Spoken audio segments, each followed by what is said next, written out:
say your name Uh, it's Arvind. again? Arvind. Arvind. Yeah, that's perfect. Okay.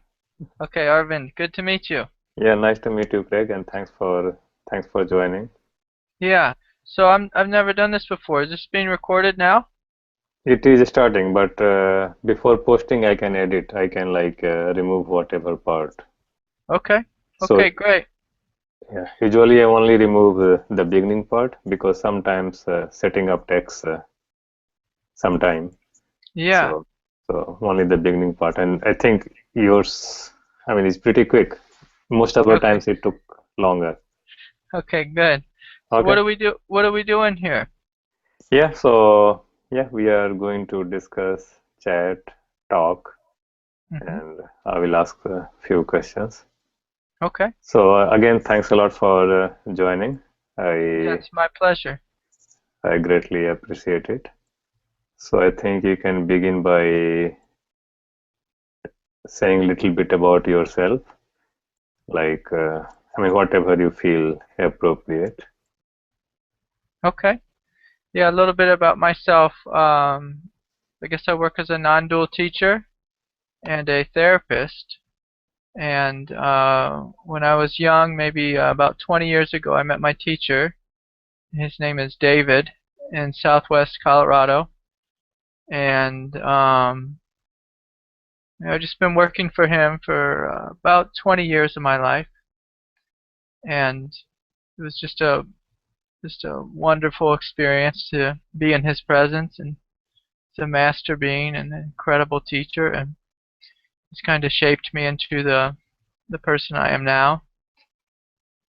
And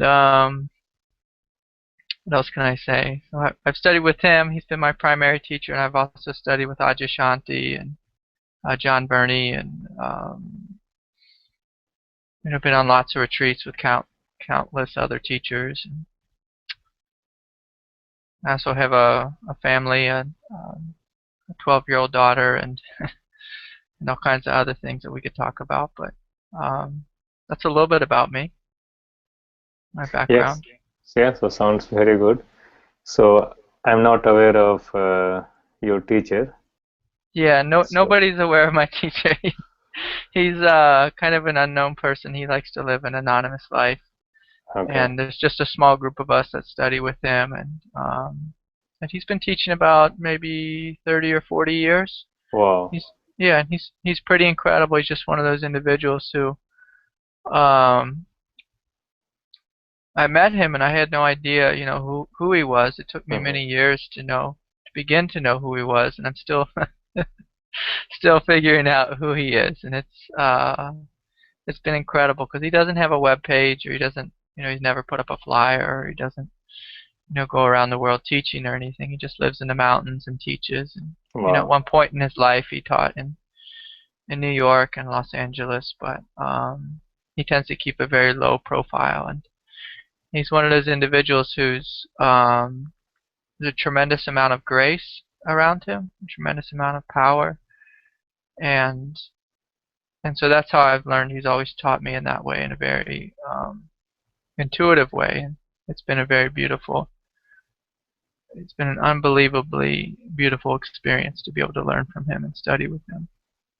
So somebody who doesn't know about him, say for example me, if you have to summarize his teaching, his message, or even intro Hmm. in say like 2 minutes, what? Yeah, I could probably be really quick with it. It's, surrender to God. Yeah, surrender to God's will. So that's pretty much the teaching. I mean, I could talk about the lineage a little bit. I mean, it's similar to the lineage of Sri Aurobindo, the sage from uh, South India. That's kind of in alignment with those teachings. But the main teaching is to surrender to God, and most of the teaching takes place with the direct experience, and that's being in the presence of the divine and just noticing the various flows of energy and opening to that, and learning from that, and seeing all of life, all of life as divine, and learning from that. And in a sense, how I work with individuals also, when I work one-on-one and when I teach as well. So Okay. So you mentioned word God, yeah, and of course, probably that's the most popular word in all language. I yeah. think, Most popular, is that what you said? yeah, Yeah, yeah. I think like any language, any tradition, any religion, even so-called non-religion, even so-called atheist, even if those who say do not believe, even science, everybody in one way or the other talks about God, wonders about God. Most people also have a definition, formal or informal, of God. So if you have to describe what you mean by this word, what would be your definition? Yeah. I'd say the movement of the divine. So maybe to expand on that, so God would be everything, I imagine. A supreme love, a supreme intelligence,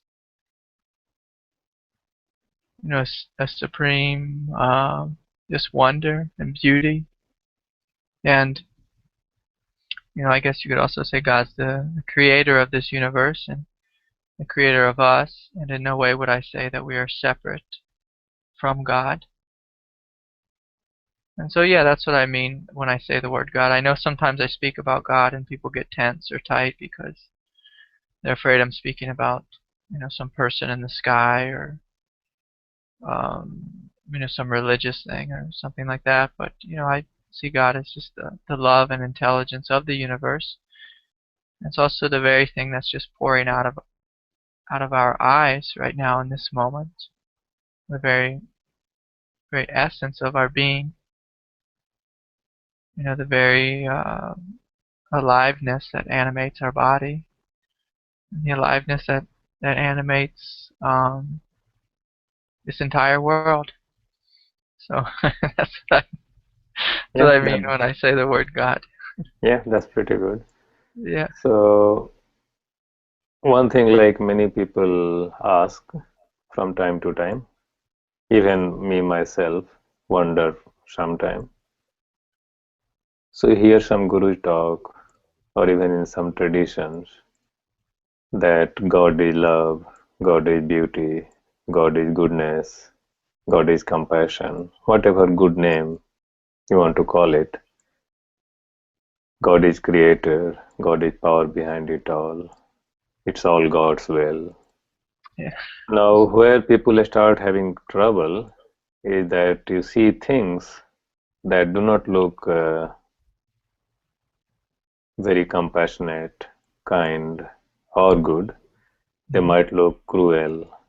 I mean, say, like you see some kids are starving because of Mhm. lack of food.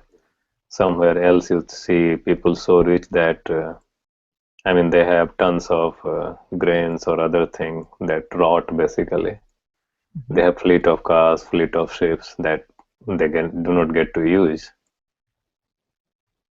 You also see some stories where people are tortured for no big reason. And then people wonder if it is all God's will and if it is God behind everything, then what is the power or energy Yeah. that powers this kind of things?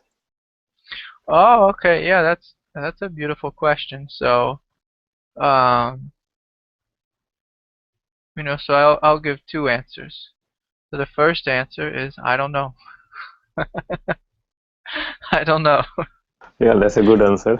Yeah, so, and I can, of course we can be honest. We can just say, I don't know. And, from one perspective, um, we can never know from our humanness, what is God's will, what this world is, what's really happening behind the scenes, behind the veils. And so that's an answer I can give, is that I don't know. I don't know what God's plan is, for me or for anyone or why this or that happens. And it is very, if we are in our egoic mind, it can be very confusing or disturbing or frightening to wonder why this is happening and why bad things happen. And then also, I can look at it from a different perspective. And so the first perspective is as long as we're in our mind and our egoic nature, we just will never know. It's just impossible to know from this perspective of mentality, because it's almost like our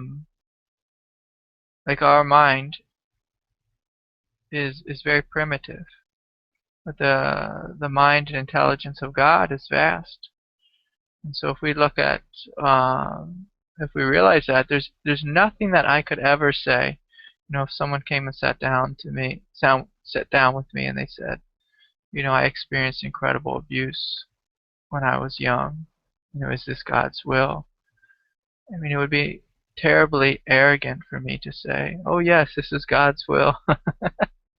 This is God's, will working out in your life, the all loving, all divine, all wonderful God. And that's if I'm meeting them, say from my ego to their ego. But if we meet in a different way, that's beyond the veils, beyond the illusions of our mind. What our mind does is it creates these belief structures that some things are good, some things are bad, some things are right, some things are wrong. And so to step into this place, we must be willing to drop our egoic mentality and to step into something that's much more vast, much more free, much more open. When we step into that, we step into the very intelligence, the very mind of God. We step into a greater, and even step into a greater view of ourselves and who and what we are. In a sense, if we're just living from our egoic perspective, or we're just focused on this life. But if we remove the veils and step into something that's vast, something that's eternal, we're not just limited to this lifetime. And if it is true that we are eternal, that would mean that our life, we'll have, millions upon millions of lifetimes. And when we look at our present life in this vast perspective, say from the perspective of our soul, well, then we realize that we come into this world to learn certain lessons, to have certain challenges, to overcome incredible difficulty.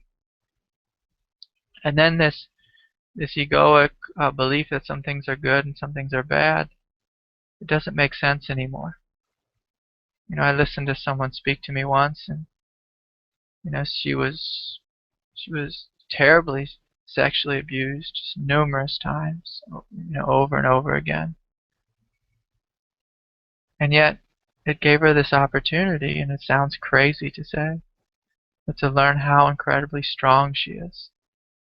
How the truth, the depth of her, the power of her cannot be harmed, cannot be destroyed, even despite incredible pain, against insane amounts of pain. And so we have to be very careful with this teaching, because if someone's in a place where they're deeply struggling, again, it's arrogant for us to say, oh, it's all God. They'll just want to slap us in the face. They'll think we're nuts, or we're rude, or we're being cocky, or whatever. And we even find this in ourselves, is that when we experience incredible difficulty, it's hard for us to see the vast view. And if we can step into that vast view, we say, oh, what can I learn from this experience? What's here? What we will see every time is that no matter what happens to us, we will survive our experience. No matter what it is. No matter if it's, sickness, disease, or, someone yelling at us or screaming, even if we're tortured or hit by a car, or, whatever it is, we will survive it in one form or another. We will either survive our experience in this lifetime, or we will wake up, in another world. And I think when we can really, go into our heart and see if that resonates with that, if that resonates as the truth for us, most of us will find that there's something within us that cannot be destroyed, cannot be harmed, despite the outward circumstances. And sometimes it takes many years for us to discover this. And sometimes it takes lifetimes to discover this.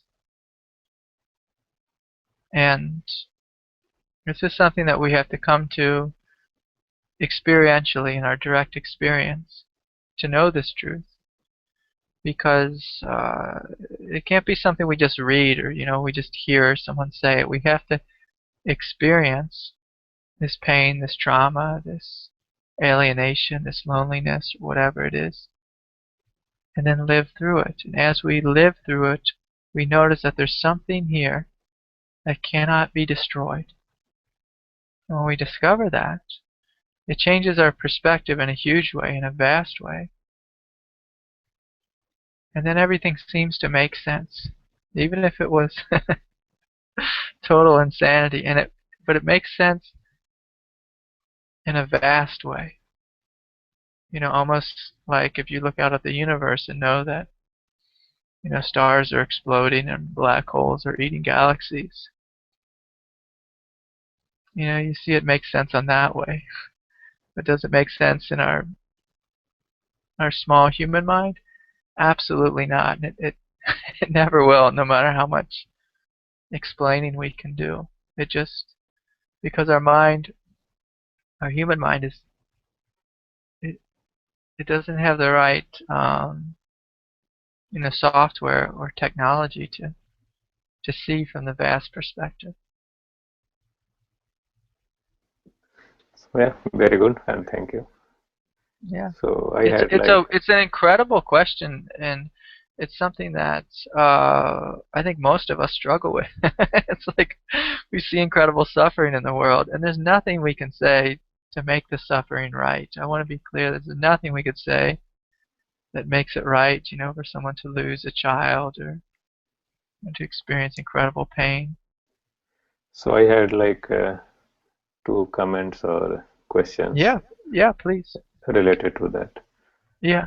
So one thing was that you talked about stepping away from ego, or stepping away from judgmental thinking, analyzing mind, which try to judge and measure everything, try to see what is good, what is bad, try to label how it should be, how it should not be. So if you stay away from it, if we step back, so mind, this judgment, this thinking falls away. And once it falls away, what we are left with is something we can call a spaciousness, something like a space. So it's not a thing, it's everything. All things arise inside it. You can call it awareness, you can call it consciousness, you can call it grace. Some people call it whatever name you want to give it, Tao, Allah, God, Ishwar, whatever. So this is the space in which all thoughts arise, and this is very analogous to a space that you see and not see outside. I mean, what is in which air itself is floating, what is in which stars, galaxy, as you mentioned, are getting born and dying. So you can say this is not a thing. You can say that this doesn't exist. But reality is that without it, nothing can exist. This thing, this space that you cannot see, cannot touch, is inside everything, inside you, inside me. According to scientists, inside the atom, outside the atom. According to science, it is like 99.99% of everything. And what is rest is just energy, just like moving vibration. So science is saying that actually a space is all there is. Yet you look at it, it's nothing. I mean, you cannot say it exists, you cannot say it doesn't exist. Hmm. So maybe one way of putting God or whatever we call it, we say that this is basically a space. It's absolute love. And it's love in a way that is beyond our understanding, beyond our mind. And why it is beyond our mind? Because say like your dad, your mom can love you. But then when you are doing something that appear bad to them, they will come and stop you. They will say, don't do that. Because their love is conditional. Their love is not just total for you. It's basically they have some attachment to the child. So they want child to be safe. They want child to grow certain way. So if they think you are doing something that can harm that potential of safety or growth, they will come and interfere. But this God is ultimate trust, ultimate love. It lets you play. It gives you a space, gives you birth, and say that you are free to play. You play as you want, do what you want. I'm not coming to interfere. If you surrender, if you think you are confused, if you think your mind is not working, if you think you cannot understand, then you surrender your judgment, you surrender your mind, you surrender your little consciousness, your little ego, and then once you surrender, once you say that it's not something that you can understand, comprehend, then I enter inside you. And I do not enter because I'm already here. I mean, I am the one on which you have this mind, you have this perception, you have this concept, you have this thinking. So the moment this thinking drops, moment this thought drops, all is left is me, which is basically essence, God, Tao, whatever you call it. So would you, I mean, what do you think of that? Of course, yes, yes. I think that's the truth, and I also want to be clear that yeah, we are 100% that already. And just sometimes we get confused. We get confused by these thoughts, that are on the screen of our awareness, and it's like walking into a movie theater and there's this wonderful movie happening on the screen, and we just focus completely on that screen. And when we focus on that, then that's what I call being in egoic identification. But that doesn't mean that we're not in the realm of God, fully bathed by God, fully animated by God the entire time. And also, our mind, our thoughts, our egoic nature, that also is an expression and animation of God as well. It's just a different level of consciousness. So yeah, what you say is true. Is we step into this vast space and we surrender to God and become one with God, and then there's the experience of no separation, this wonderful flow and divinity, and it's just like God becoming, say, conscious of herself, himself, in us. And to me, that's what the spiritual path is about: is waking up to who and what we are, and then beyond waking up, but living from that perspective, living from that place as the dynamic flow of divinity in this world. Yeah, so it's beautiful. You put it very beautifully.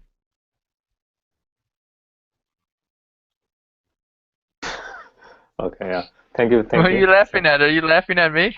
No, no, no, no. I was trying to unmute myself, but Oh, yeah, you for play some with your reason it was computer. I like see. muting me again and again. Yeah. Okay. Maybe Good. it Good. didn't want to hear what I was going to say. So, Yeah. Okay. yeah, so thank you. So, second comment that I had, which is also related. So, you mentioned that ultimately, from the level of intellect, from the level of thinking, language, logic, human mind, I mean, level of whatever we talk, we cannot really understand God's purpose, God's will, God's creation. So my question would be, I mean, if that's the case, do you even think it is helpful or useful to really talk about God at that level? Or maybe just do what your guru does, surrender to God and let God shine inside you. Let there be feeling, awareness of God. Yeah. Well, I think, people, I mean, we can talk about God in all different ways. We can talk about God from an egoic perspective because we have a fear and we're trying to understand the universe.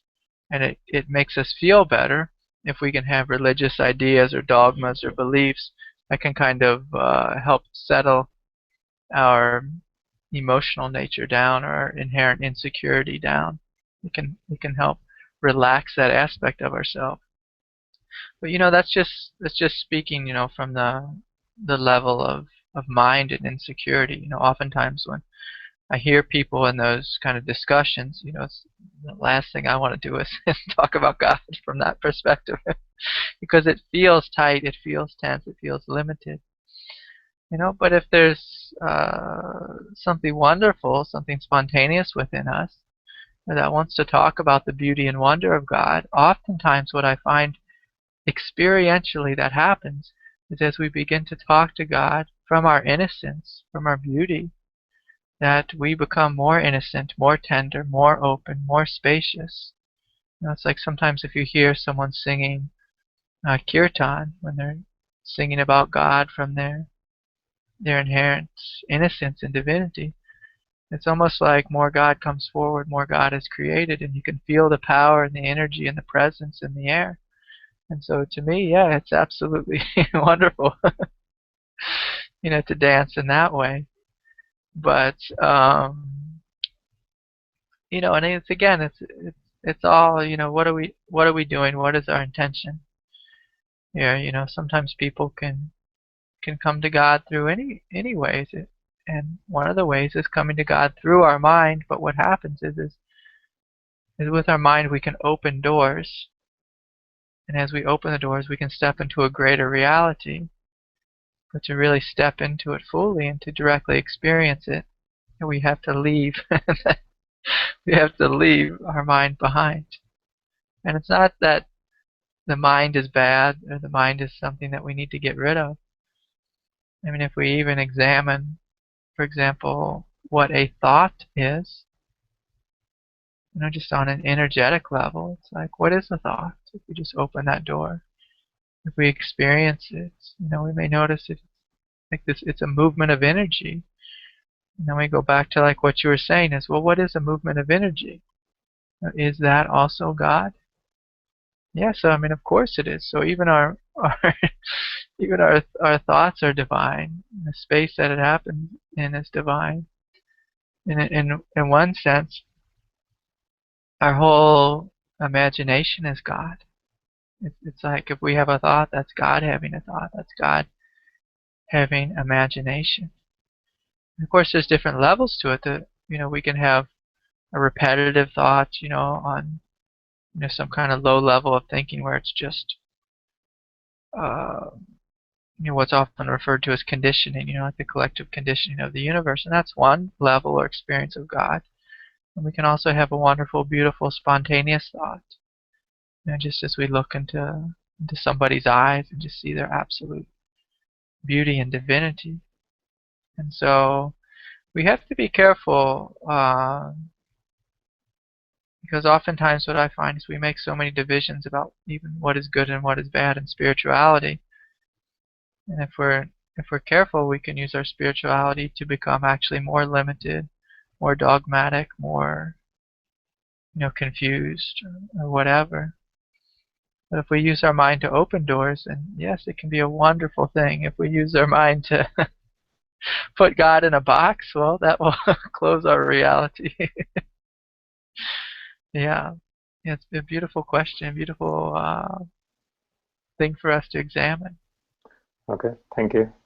So, yeah, very good. So, tell us a little bit about your therapy work, like what kind of therapy you do, Yeah. Yeah. So I work with all sorts of people, and what I tell people is I work with anyone who's struggling or having any kind of experience. So it's not really limited to anything. For example, sometimes I'll work with a couple, and who maybe work with marriage counseling. But what's different about I think the way I work, or is what oftentimes people tell me is what's different, is that I try to first see everyone's divinity and meet people from the perspective that they are already divine, already perfect, already whole, completely beautiful. When we start with this perspective, to me it opens up a spaciousness, it opens up a grace, it opens up a wonder for healing to take place, for growth to take place. And so I think the old psychological model looks at people as that they are a problem, and that we diagnose people with certain problems. And, we give them drugs to treat the problems or administer some sort of therapy or whatever. But I more like to sit down first and kind of get in touch, with a higher mind, a greater mind, and ask to be guided. And then from this space, experientially see the divinity in the other, and then just speak to them about what's happening. And the perspective is that we're here to learn, we're here to grow, we're here to evolve, and that we are absolutely good and perfect already. So it's a funny perspective to hold in that you're totally perfect, and what is it that you struggle with in your mind? And so sometimes, I work with individuals helping them create space from their thoughts, from belief systems that are not helpful, that are not practical. If someone had a childhood experience where, their father told them they were no good, or their mom told them they were no good, or whatever. Well, we work with that, and we see that there's this belief within them that has a root from an experience of pain that they experienced as a child, and that this pain is actually boiling up into their present day consciousness and causing their behavior, to be dysfunctional or neurotic, or just, how should we say, just not clear, not healthy. And so we might go back to that place and work to heal that place through guided imagery or meditation, or um, or just meeting that place of pain within us from an absolute love. And so to do that, we first must be willing to get in touch with our innate divinity, our innate beauty. And from this beauty that we are, from this divinity that we are, from this innate perfection that we are, then we work with the various aspects of ourselves that are still in pain, that are still deluded, that are still suffering.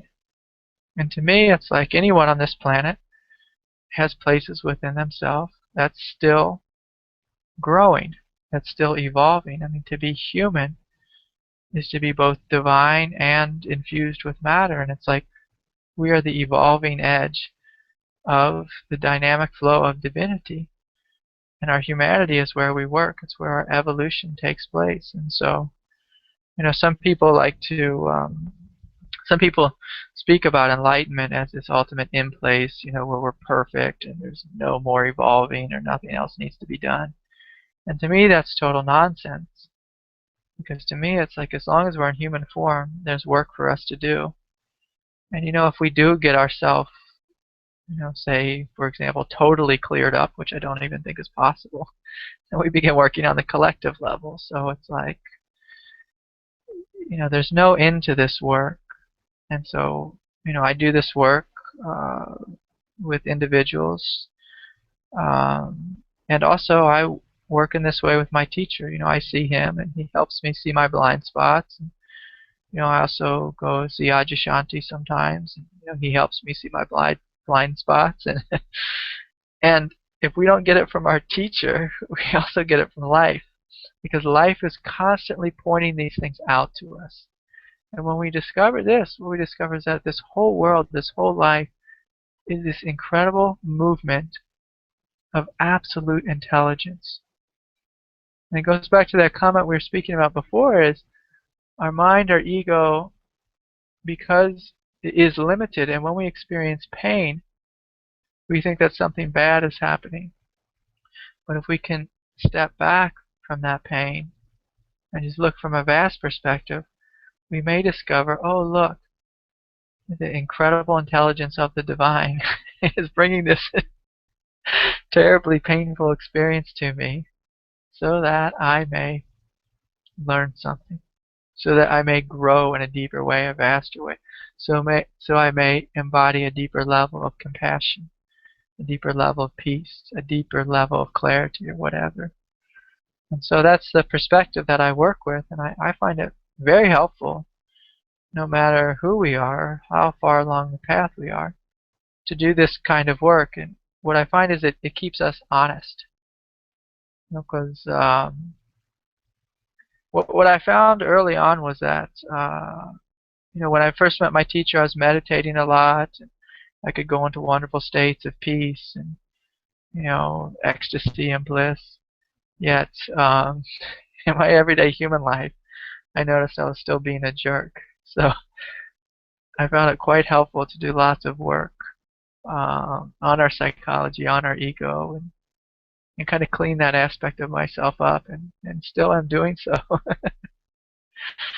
So that's kind of what inspired me to get into this type of work, was that I noticed I could experience peace, incredible peace, and yet my mind came forward and I wasn't reflecting the peace that I experienced in meditation.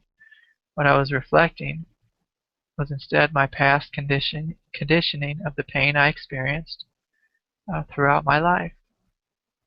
Does that make sense? Yeah, sure, sure. Yeah, So yeah, thank you for your answer. And yeah, I have two questions, so I will ask them yeah, together, and you can answer them one after another, or you can answer yeah, them together. Either way is fine. So, question number one would be that as I see, one of the most common problem in modern world is man-woman relationship, be it like husband and wife, yeah, or be it lovers. So it's yeah, like a lot of conflict, lot of pain, lot of drama. I mean, divorce rate is very high. Lot of people are choosing to live single. Lot of people are choosing to not marry. Most of marriages, or many marriages, either fail because of divorce or fail because they are very painful. There are a lot of conflict. So, what is your understanding? What is yeah, your region? What you think is the reason behind that conflict? That's one question.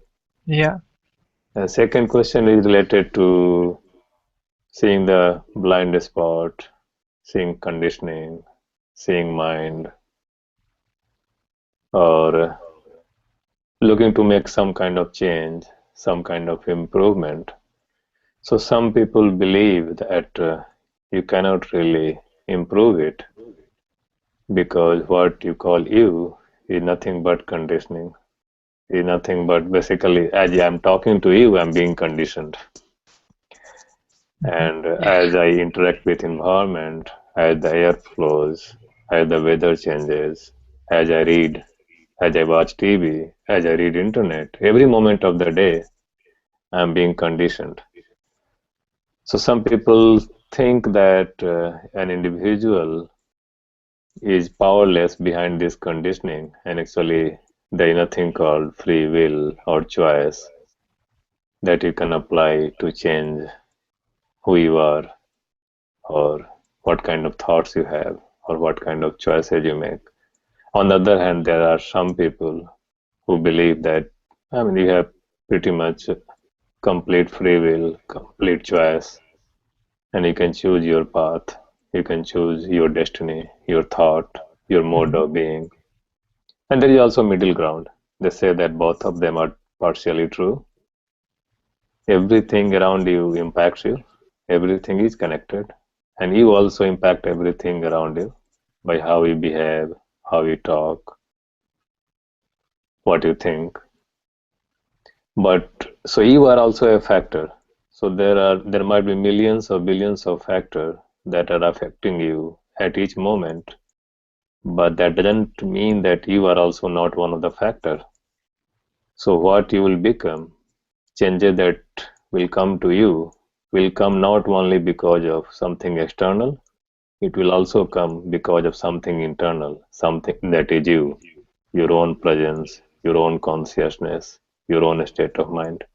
So if you can answer or give Yeah, some that's comment yeah. on. So there's a lot there, and first, what I would say is, as far as whatever our experience is in relationship, I would say all of that is divine. It is absolutely divine. It is absolutely orchestrated by God, and I would even go further to say by our own soul. That we chose this. We chose this lifetime. We chose as the causes, the conditions, the experience before we incarnated into this body. And so from that perspective, if we realize that, then we become quite powerful. We can take ownership. We can take full responsibility for what's happening to us and choose to respond as conscious beings here on earth. And as we choose to respond from our divine intelligence, from our divine awareness that we are, then everything changes. But if we have a belief that, everything is conditioning, and I am conditioned, there's nothing I can do, well, well, that's a choice as well. It's just a less empowered choice. And you will have that kind of life as a result. But to me, as far as relationship, um, it just seems like relationship is our teacher, and through it we grow. And if we think it's bad, it's because we are in the perspective of our mind, again, that sees things as good and bad. I went through a painful divorce at one moment in my life, and I can remember I would cry every day for months and months. I mean, it must have been a year I cried. To me, it was the most wonderful thing ever. To allow my heart to break open, in this way, to embrace my pain. I became strong. I became powerful. I got to know myself. And so, it depends on how fearless we're willing to be with life, how total we are in our willingness to meet life, to meet what's here. When we meet life in that way, there's challenges, there's difficult situations, and I'll even say there's tremendous pain and suffering, and yet there's something here that is greater than that, that is beyond that, that's experiencing it, that's choosing how to respond, that's waking up, to this truth of what we are, to this strength that we are, to this indestructibility of what we are. Despite if our marriage falls apart, despite if our children say they hate us, despite if, we lose our job, or, everyone around us dies, there's something here that's beyond that. And sometimes life uses difficulty to wake us up to that.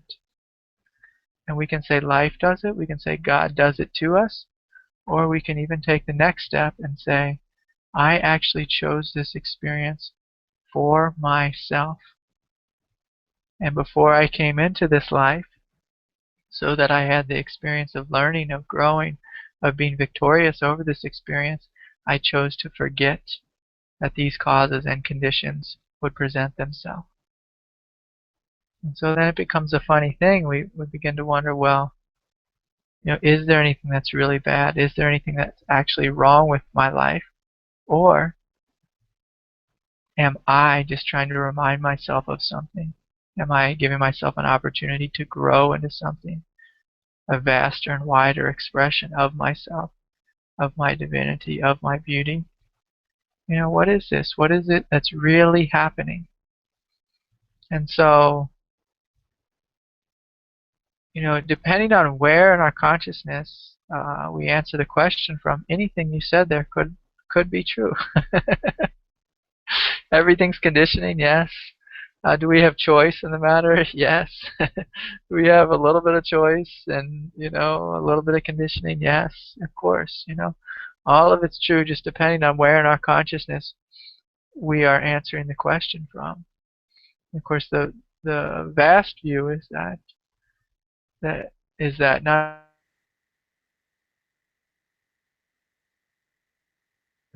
of the universe teaching us, but beyond that is we too are the vastness and divinity and intelligence of the universe right here, choosing to have this experience out of our own free will, out of our creative power.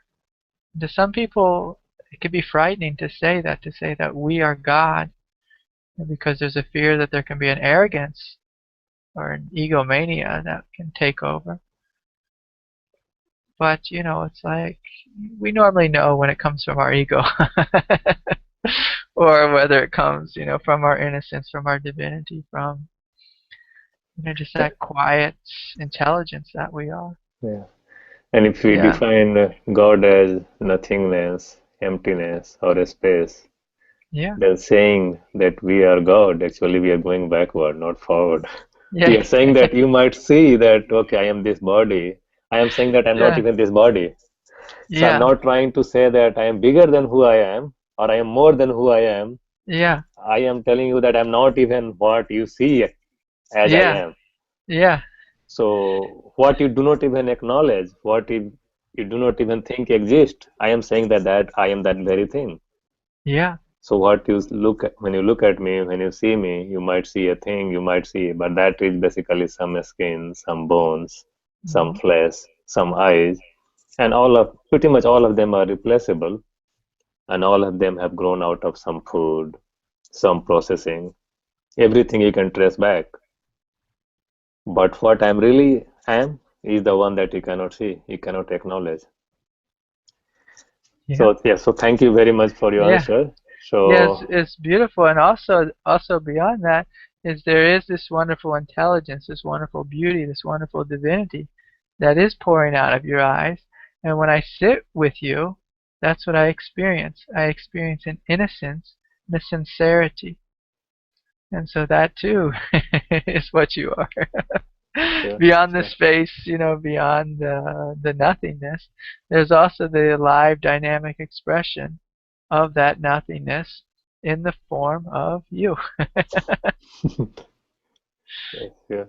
So I mean, if you can, we'll conclude. So if you can summarize and tell us like how people can reach you, how they can contact you, Yeah, and any kind of like end remark that you'd like to make.